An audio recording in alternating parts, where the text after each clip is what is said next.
Hey everyone, welcome. It's Ben from Songwriters on Process, and today I had my interview with JP Pitts of Surfer Blood. JP spoke to me from his home in Florida, and we talked all about the creative process. I loved this interview. One of the things that I kept on thinking about during our conversation was if you kind of close your eyes and listen to him talk, he sounds like a poet or a playwright or a novelist in the way he approaches the writing process. A lot of times I hear in these interviews, people say, this is the way I do things. It doesn't really work for me. I wish I could change, but I can't. And he's the exact opposite. JP is always fine-tuning his process. If something doesn't work, he approaches it a different way. For example, lyric writing. He always used to write his lyrics last minute, like the day before they went into the studio to record. But he found that wasn't working that well, so he started working on lyrics much earlier in the process, and he became a much better lyric writer. And he also talked a lot about what he calls the fear of failure. And about 5 or 6 years ago, I interviewed the novelist Anthony Doerr, who wrote the Pulitzer Prize-winning novel All the Light We Cannot See. And one of the questions I asked him was, what does he do when he gets writer's block? And his response was, I don't believe in writer's block. I think writer's block is a failure of courage. And that's a lot of what JP and I talked about, was how you can't be afraid to fail when you write. And he has this quote, it's in the interview, but I'm going to read it here, and I think it really applies. He said, it wasn't until I gave myself some room to write stuff I didn't like, some room to fail, and some room to mess around and try different stuff that I really started to expand my creative capacity. So he really believes in getting through all the garbage first before you get to the good stuff. He says, no one bats 1,000%. And so just get everything out there. Don't be afraid to fail. And that's such good advice for any type of artist. I also really enjoyed hearing about things he does to make himself a better writer. He runs, I think he said about 5 times a week. Give or take 1 or 2, I can't remember what he said exactly, around sunset, and he finds that running is a great way to kind of work through issues, lyrical problems or melody problems. Maybe it's the cadence of the run that helps him, but he finds that is a great way to kind of think about the lyrics on those runs he goes on. And I've actually written about that, an article in the Washington Post a couple of years ago about how aerobic exercise improves cognitive function, like immediately improves cognitive function. And so we also talked about how when he's stuck, he reads Pablo Neruda. He reads Walt Whitman, Leaves of Grass, and I've never heard that before. I said, geez, not many people tell me they actually use literature as a way to work through some songwriting. And he said that when he was a kid, his grandmother forced him to read, I should say forced, maybe made him read T.S. Eliot. She was an English teacher. But hey, listen, that's not a bad thing to be forced to learn, I guess. But you can also see the full text of the interview on the website Songwriters on Process, where there are close to 200 interviews with songwriters strictly about the writing process. So check out that site as well, and hope you enjoy it. Hope you enjoy JP Pitts talking about his creative process. Listen, thank you very much for taking the time to talk to me. I've heard the new album. I love it. I was just listening to it today, actually. Thank you. And I think it's great. But I guess quarantine related, I've been asking a lot of songwriters this week this question, but do you find that having large expanses of time makes you more productive, or do you think that having a deadline and like a sense of urgency is it makes you more creative? Well, honestly, quarantine isn't that much different from my normal life as a songwriter. I think that, when you wake up and try and write songs every day, you're used to spending a lot of time in your house by yourself. Yeah. I think we sort of get the idea of like the tortured, lonely artist because, anyone who's not a narcissist is going to be self-critical. And when you spend a lot of time in your head at your house with a pen and paper, you're going to go a little bit insane. Yeah. So, do you write well under deadlines generally? I think that people are pretty evenly split on that. Do you find that urgency, that sense of urgency just makes you more productive in general? Well, it forces you to make decisions. There's a lot of tough decisions with writing. I'll have a few different ways to phrase a verse, and I'll just put off making a decision about it. And then the second we have a date for recording, the night before I'll sit down and in an hour make the decisions I, tortured myself over for a month beforehand. So I think, I'm constantly chipping away, trying to come up with new ideas, but there's nothing like a deadline to make you pull the trigger on something. Yeah. So I was going to ask this later on, but since you mentioned pen and paper, we'll go there now. I think I could do an entire website devoted just to the particularness of songwriters when it comes to favorite pens, favorite colors of ink, and also paper. I'm amazed how particular and possessive people are with those brands. So I guess how important, we'll talk about ritual also, but since I'd like to talk about that now, how important are those things to you? Do you have a specific favorite pen, ink, type of paper, stuff like that? I mean, I do, and I think it's just pure superstition. I don't think it really probably matters in the long run at all, but I do all my journaling in one of those composition books, and I do all of my writing, anything that is in verse on a legal pad, so I can just rip it off and throw it away if I don't like it and move on to the next one. But yeah, it depends on what kind of writing I'm doing. But yeah. Yeah. So the journaling is in the composition books, but the lyric writing is on the legal pad. Exactly. Yeah. Whenever I'm writing in verse, I like to do it on a legal pad, so I can just flip the page and keep going. I try and give myself a lot of room to play with the syntax and rewrite them like on the fly. Yeah. So I'm interested in this because if I guess the downside to that is because you can tear those things off, you don't see them anymore, but you're okay with that. I mean, you don't feel like you need to go back to some of those things, but if you don't like it, it's just in the trash. Yeah. I mean, I feel like when I started writing songs, I had this idea that, every great poem or song or novel was written all in one take. Just, Right. just put the pen to paper and didn't lift it up until it was done. And I think with the first record, that really worked for me because it's, an entire adolescence of pent up creative energy coming out all at once. Yeah. But, it wasn't until I kind of gave myself some room to write stuff that I didn't like, some room to fail and some room to, mess around and try different stuff that, I really started to expand my creative capacity, I guess. Yeah. So is it important then to kind of right through the garbage first, get through the trash? I mean, people talk a lot about how it's important to write all the shit first and then to get to the good stuff. Absolutely. I mean, I, like a lot of artists, am, pretty critical of myself and my own work. And, I have that voice of an editor in the back of my head who's always having a conversation with me. So learning to turn that voice off was something that really helped me because, I like to do a lot of writing at night and I'll read it the next morning and be like, but you have to, Right. you have to give yourself that space to just throw things at the wall and see what you end up liking, I think. Yeah. Speaking of that, I read an interview with Hemingway once, and Hemingway said that he always stopped for the night when he knew he had something great to say. He was terrified of starting the next morning with the tank empty. And I find that takes enormous restraint, but he would always stop at the end when he knew he had something great to say. So you're kind of pregnant with this idea the next day. Yeah, because I think he just did not want to wake up the next morning and go, what am I going to write about? So I thought that was interesting.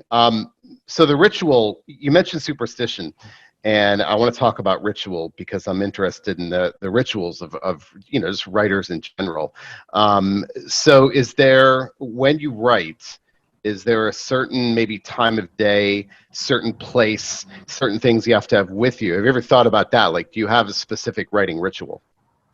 I mean, as far as the time of day goes, it's gone back and forth through the years. I'm kind of naturally a night owl, always have been, always have stayed up a little bit too late for my own good. So, and especially right now with everything going on, what are normal hours right now? Right. So kind of gives you that opportunity to do that. Yeah, I'd say the past 2 years or so, I've been writing, starting 8 or 9 o'clock at night. You're less likely to get a phone call or have to respond to a super important email. And I think the sort of anticipation of not being interrupted is important for me. Have to have a fridge full of LaCroix. Or LaCroix. Whatever it's called. Specific flavor, or are you flexible on that? Anything citrus flavor I like, but the Okay, Carefree is my perfect. favorite. This is the stuff that I love. See those little details of what we need, right? All right. So, any room, how about in place? Well, I have to have a table or a desk. I'm pretty flexible with that, but I have to have like a flat surface because, like I said, I have an open composition books with some drivel that I was journaling earlier in the day. I have, another sheet of paper where there's lots of verses that are like scratched out or words moved around, and then there's one that's the final, or at least for now the final draft of something. So I need Yeah, lots of room to spread out. yeah. I don't think we covered ink color. Ink color, does that matter to you, or are you pretty flexible on that? I usually do black ink, but I don't think it would really change anything if I switched. Yeah, I tell you, if you can go through my site and the answers I get to that, people are amazingly possessive with those things. It's interesting stuff. Do you think? I guess do you write every day? Do you try to independent of songwriting? It sounds like you do a lot of journaling, but do you try to write every day in some form? I try to, and I've resolved to over and over again, and I'll be good about it for 2 weeks, and then I'll get lazy with that. So I make an effort to, but it definitely falls by the wayside, especially when we're on the road. Forget about it. I never write Yeah, you anything. don't. Yeah. So do you deliberately not write when you're on the road? It's not deliberate. It's just we drive ourselves, we sell our own merch, we pack up our own gear, and it's just there's so much else that needs to be done that's the first thing that sort of I feel like falls through the cracks. Yeah, yeah, Um, yeah. and plus, there's something about when you're the genesis of an idea for me that kind of has to be me. Just alone with my own thoughts. I'm extremely collaborative later in the process when we're doing the arrangements and harmonies and stuff like that. I'll listen to anyone's ideas, but that first, the meat of a song, the chord progression, the melody, and the lyrics, that kind of, I like to do that early in the process. I used to wait till the end and write lyrics the night before we went into the studio, but I decided years ago that was, it's like a lot of bands I feel like spend so much time recording the instrumentals and then record all the lead vocals like the last day they're in the studio. And I figured that's kind of what I was doing with writing. So I've, again, resolved to make sure that there was at least a strong foundation early on in the process. A strong lyrical foundation. Exactly. Like the song really needs to be about something. It's nice to throw, pretty images around and clever turns of phrase, but the song should, at the end of the day, have a central concept or mood or, ideally kind of tell a story. Yeah. What made you decide to change that up? Just talking to people who were more serious writers than me. I grew up with a lot of creative people. I went to like a magnet art high school, so there were people doing theater and music and dance, and everyone I know who was like really good at the whole creative writing thing sort of explained that to me. And I don't know, lyrics were always something that they didn't come natural, but like they what's the word? Like I didn't have to overthink about them too hard. I think that sort of allows you to sort of rely on just being able to use a rhyming dictionary and thesaurus, Right. and like just sort of like lean on that. So Yeah. it's a struggle to fully apply yourself sometime. So, okay, so if I get this straight, then first starting out, it was music first, lyrics last minute, and now you're really starting with the lyrics much earlier in the process. Right. Well, I think a chord progression with a nice mood and a nice melody are the first things. Those are the things that I'm really confident about. I know that Yeah. when it comes to arranging and to having a good sense of melody, that's one thing that I've been blessed with. And the lyrics are more of a you get self-conscious, you get in your own head, you sort of torture yourself about it. It's Yeah. an undertaking when you sit down to actually write lyrics that you're going to keep. Yeah, yeah. So were you not happy with that? I mean, you were just thinking about, I got to shake things up. I guess what were you talk to people, but were you not happy with that process to begin with? Well, I just think that something that important should be, sort of in the initial concept of a song. Even though, Yeah. like I said, composition, arranging, and recording are the things that I've always been the most interested in. Yeah. It's nothing should really go overlooked, Yeah. Back to the journal writing. So when you are journal writing in the journal, are you doing that with the eye towards getting those things into songs, or is it often an independent thing? Sometimes what you write in the journal has nothing to do with any songwriting. I treat it as an independent thing, just to sort of keep that internal monologue going, keep it sort of sorted out. It really kind of helps you explore things that you might be confused about until you write them down and realize that they make perfect sense.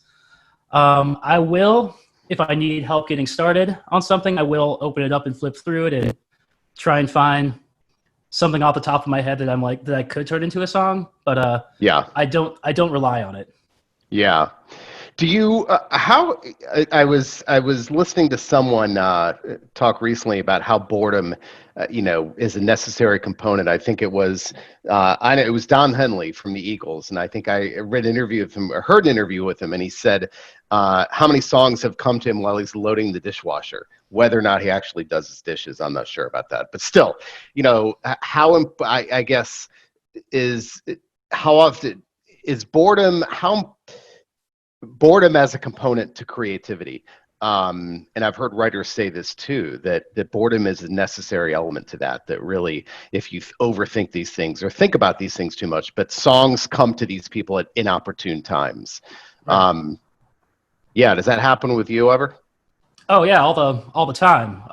Yeah. I try and be, like I said, I'm trying to have some writing discipline these days now that I'm in my 30s, and, but I feel like the right line or the right direction for a verse will come to you when you're not looking for the answer.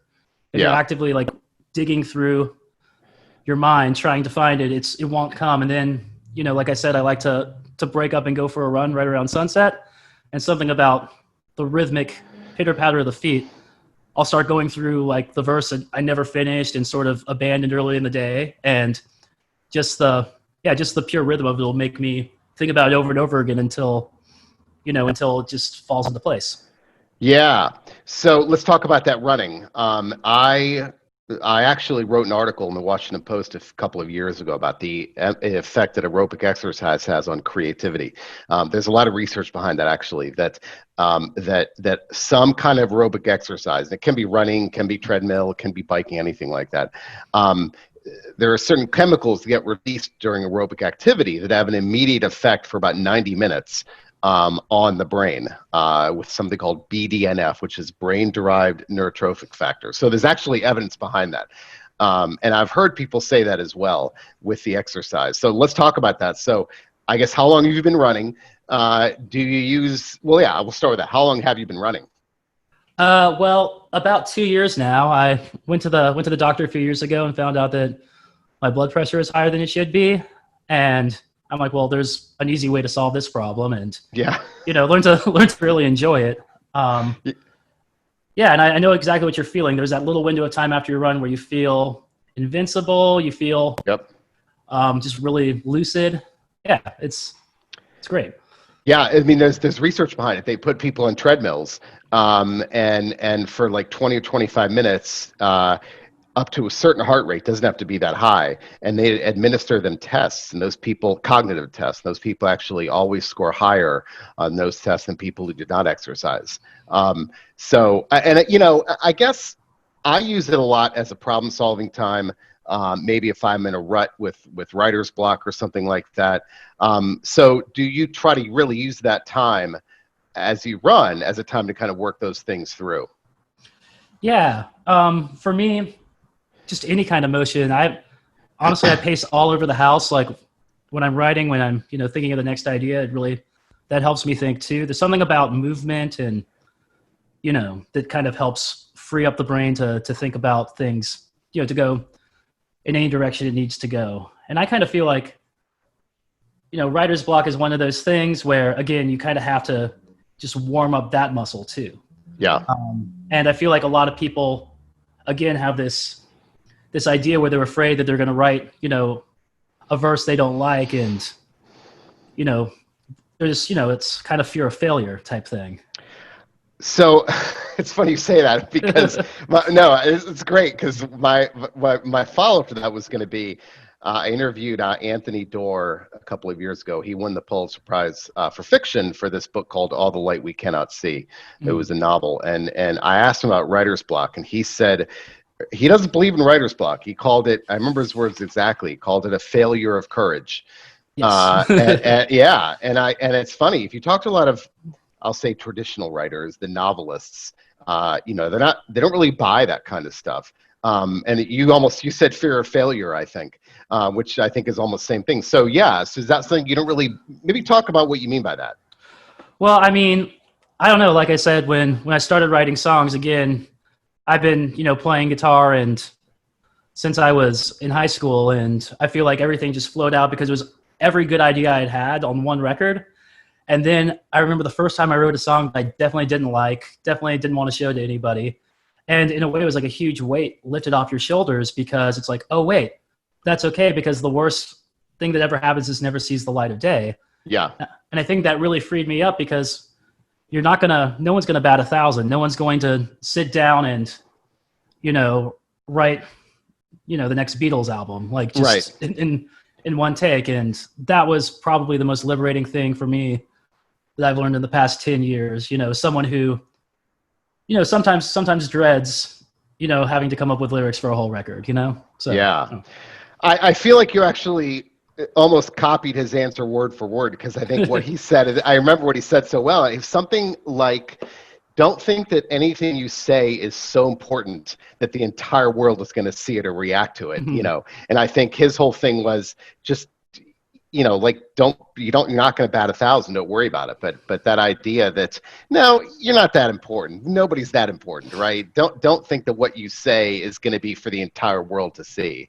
And I love, you said fear of failure and failure of courage, I think it's almost the same thing. So, so what do you do then? Yeah, go ahead. Sorry.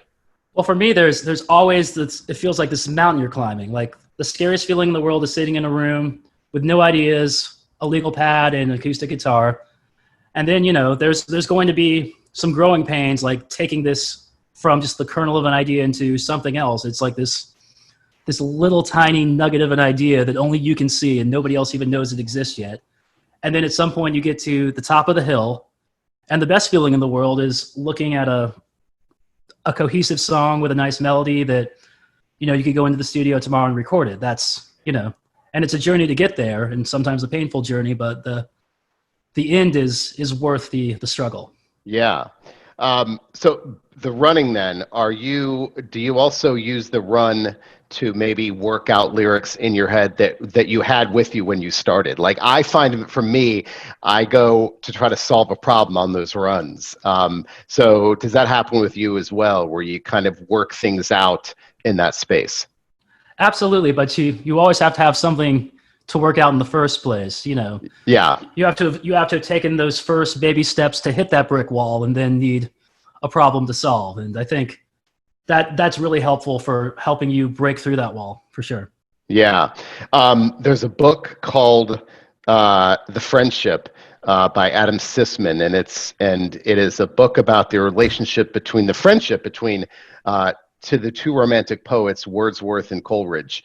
And Wordsworth walked, I think they estimated 100,000 miles in his lifetime, which is like, I did the math, it's like 30 miles a day for like, decades or something. Yeah, no way, that's crazy. Yeah, I know, but I know, but it's, you could do it, but it's because I think 30 miles a day would be like 10,000 miles a year or something, but anyway, it's a crazy amount.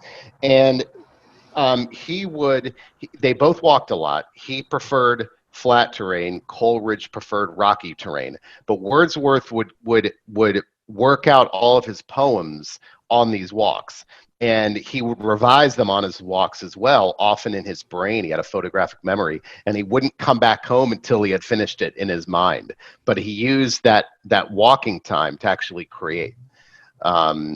Which is just so high level. I mean, I could never get there, but I thought that was interesting using that time. Yeah, my memory is not that good. Yeah. Do you ever walk, or is it and the role of motion? I was going to ask you that also, because that's something I hear as well. Whether it's in a van, on a bus, in a car, on a plane, on a train. But honestly, I just did an interview yesterday, and this songwriter talked about gardening as a way, any kind of repetitive movement, whether it's the boredom or whether it's kind of the cadence and the rhythm of those things. So for you, if I'm hearing you correctly, it's also the rhythm, what you're doing maybe kind of gets you into a little bit of a melody as well. Well, yeah. I mean, when I was a kid, I used to go down to the lake and skip stones and come up with crazy stories, So I think there is something about, again, it is a very repetitive thing. It's very easy to break your steps into, measures of 4 beats. And I've always preferred a lyric that, sounds good when sung over something that looks nice on paper. It's just sort of, so I will definitely choose not exactly the right word, not exactly my favorite word on in the thesaurus for a certain part, if it rolls off the tongue nicely when you sing it. So it's kind of like you can sing to yourself when you're moving like that, when you're, gasping for air and. That's true. I think about that also. That's a good point. I guess as you're gasping for air, what comes out? I'm sure it's a different sounding word than if you're sitting at your desk, right? Yeah. And along those lines, my first interview I ever did for the site 10 years ago was with Adam Turla from the band Murder by Death, and he wrote at the time the album that they were touring on. I forgot what it was called. He wrote the entire album on different hikes, and he noticed that when he wrote the songs and really finished the songs mimicked the cadence of the hike that he was on that day when he wrote it. Interesting. Well, yeah. Well, I mean, I pretty much do the same run every day, so maybe I need to change up the terrain. See, perfect. I know, right? Do some hills. I mean, you get the cadence of the foot with the gasping for air. It's almost like you could maybe go into hip hop or something like that. I'm thinking, right? Well, it sort of adds an urgency to to the lyrics. That's true. And the gardening thing, I find it to be people mention gardening, but I think that has to do more with just the monotony of it. The whatever you're doing, it doesn't require a lot of brain power, so it gives you time to think about other things.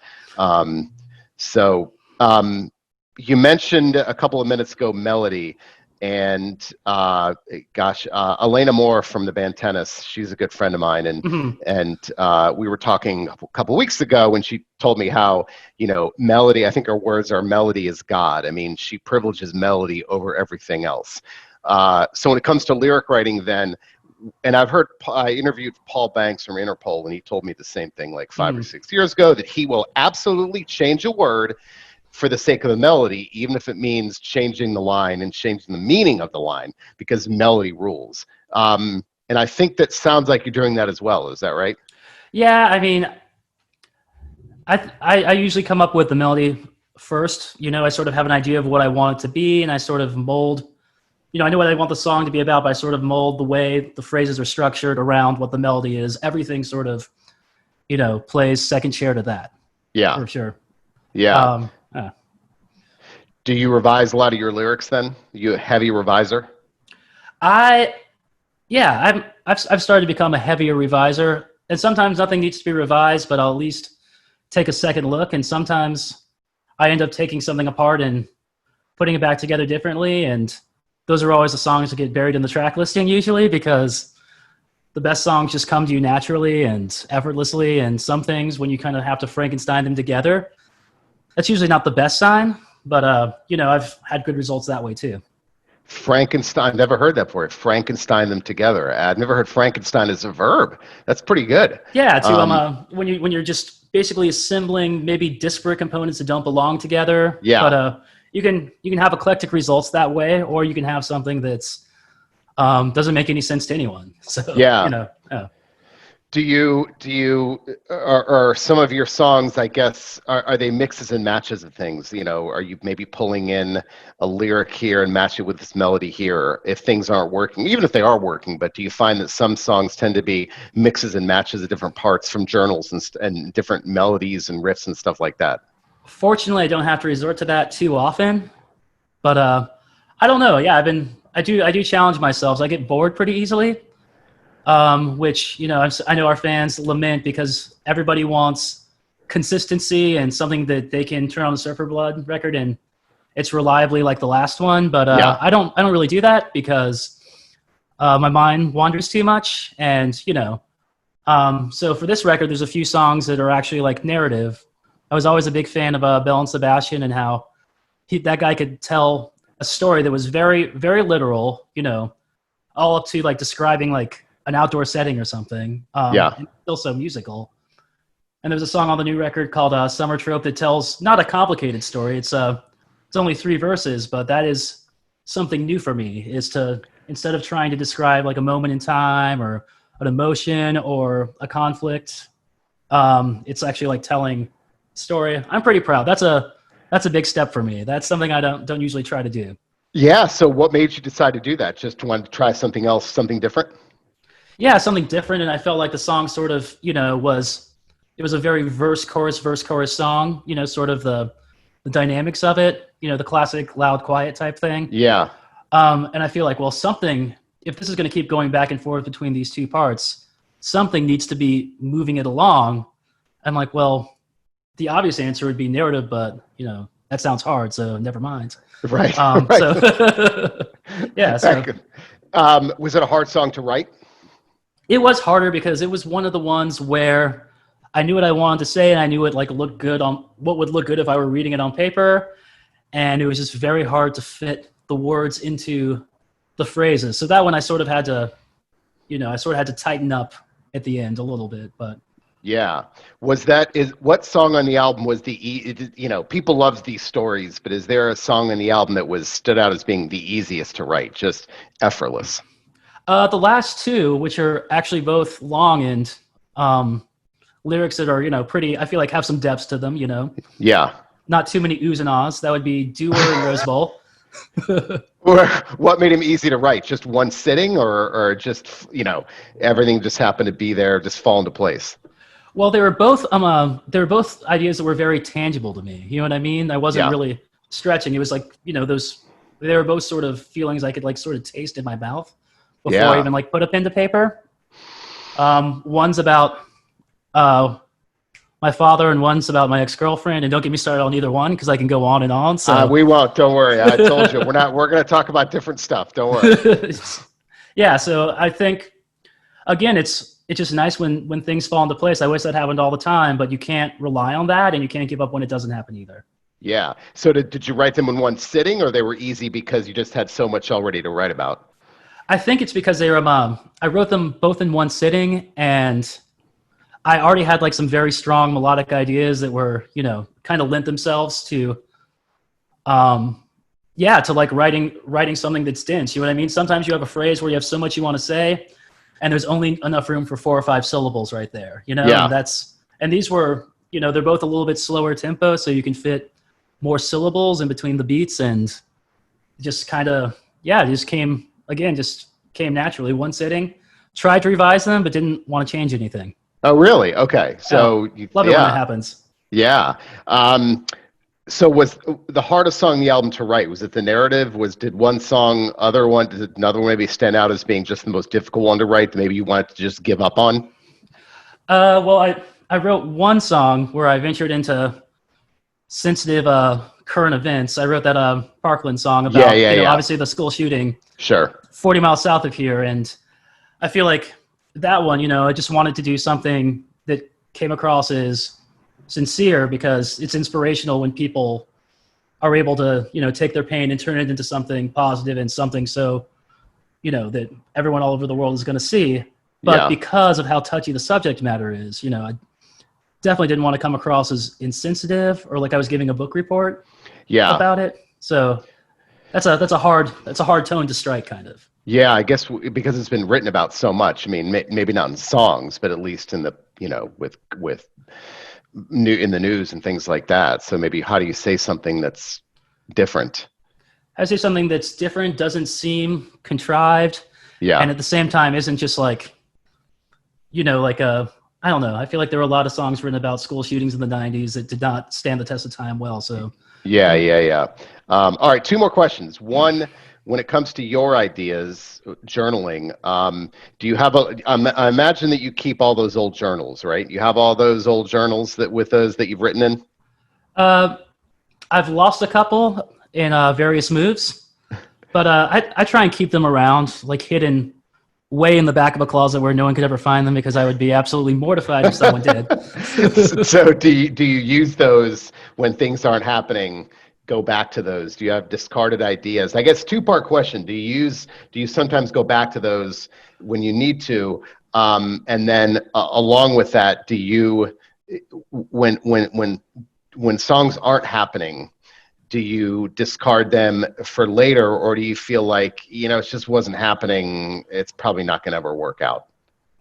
I put things on the back burner sometimes. There's songs I have where I feel like the song itself is strong, but the lyrics need work, or the lyrics are good, but like there's just nothing going on in the song that's interesting enough. But I keep them on the back burner, and sometimes, if we're together with the band late at night, I'll pull them out and show them to people and bounce ideas off of them. I like to get feedback, as scary as it is, to show your work to someone else for the very first time. It's something I'm also trying to get better about, because a lot of people see things that you just can't see in your own work. Yeah, of course. I mean, I find for me as a writer that distance is the best thing. I mean, that when I set something aside for any amount of time, when I come back to it, there's always things that I see that I never saw when I was too involved. I'm sure it's the same way with music, right? Yeah, and it's not just on the individual level. When you're in a band, there's sometimes this groupthink that sets in where you're all completely sold on this idea that's not that great, and you're completely overlooking this other idea that you've put to the side that, that if you just, you're one rewrite away from it being a great song, Yeah. All right, last question. Reading. How much reading do you get to do? I do find that songwriters are pretty voracious readers. How much reading do you get to? Who do you like to read, if you do? I do like to read. Lately, I've been going back and reading some of the lesser known works from some of my favorite authors. I started reading this Garcia Marquez book called The Autumn of the Patriarch. Yeah, I never read that. Okay. Which is written from the perspective of Simón Bolívar. Like I'm the guy who helped liberate South America from the Spanish, and it's all stream of consciousness. There are no paragraph breaks per pages sometimes, so it is I read it to go to bed, and sometimes I don't even finish one paragraph because it's so dense. Yeah. Who else do you like to read then? That's great. If I ever need like a quick start, just sort of something to help me take an idea I have that's like very, that just bullet points, and take it into like the realm of the abstract, and like to help get the wheels turning to come up with different images and stuff. I'll read the poems of Pablo Neruda a lot of the times. Yeah. He's great at that. He always creates these really romantic, ethereal, sort of detached poems. And it's usually kind of what I'm shooting for anyway. So that's always a great place to look for inspiration. I'll skim Leaves of Grass sometimes if I need for a quick start. You know what I mean? Right. Yeah. Because if I start reading a novel, in the morning when I'm supposed to be writing, I'll read it until the afternoon and not get anything done. So yeah. I'm surprised how few songwriters actually read poetry. It breaks my heart, but I'm surprised how few do actually just stay away from poetry. So it's nice to hear people do that. You do that. Yeah. I mean, it's not every day, but it's a great exercise if you're working in the world of, verse to actually, it makes sense. Consume it on its own. Yeah. Yeah. But I have to say that I've not talked to many people who turn to literature deliberately for song ideas like you do. I mean, people obviously, and I'll tell you, most of the songwriters, Bukowski comes up a lot, Vonnegut, Cormac McCarthy, kind of those people with word economy, the opposite of Whitman. A lot of them kind of like those same authors. I think just Oh, because I love Kurt Vonnegut. He never minces words. It's always yeah, but he's amazing. But and all those people I mentioned, the beat poets, a lot of that word economy, not one wasted word. So they all from those names tend to come up a lot. But people don't. I'd say it's a pretty unique answer that people they read, but they don't often directly connect what they read to the songwriting, especially for inspiration. Have you always done that? Well, it's something I got into later. I had a grandmother who was also an English teacher, and she forced me to, learn T.S. Eliot poems growing up. And there's just something nice about somebody writing poetry just for the sake of it. You know what I mean? Yeah. It seems almost something that we make fun of more than appreciate in our culture these days, and we'd miss it if we didn't have it. Yeah. And there's a lot of times where you can be self-conscious, you can be afraid to open your own mouth and just let what comes out, and that really, really helps me seeing someone just dance around an idea like that. Yeah, so use it almost as a way, that as a jump start. I think you actually said that as a jump start. Yeah, exactly. Yeah, it's the poets that people like. E.E. Cummings tends to come up sometimes. I think just for that playfulness, the word economy. But Whitman's a new one. I've never heard Whitman. That's good. I love how he's 100% sold on anything he's saying. It's just all confidence, that guy. Right. There's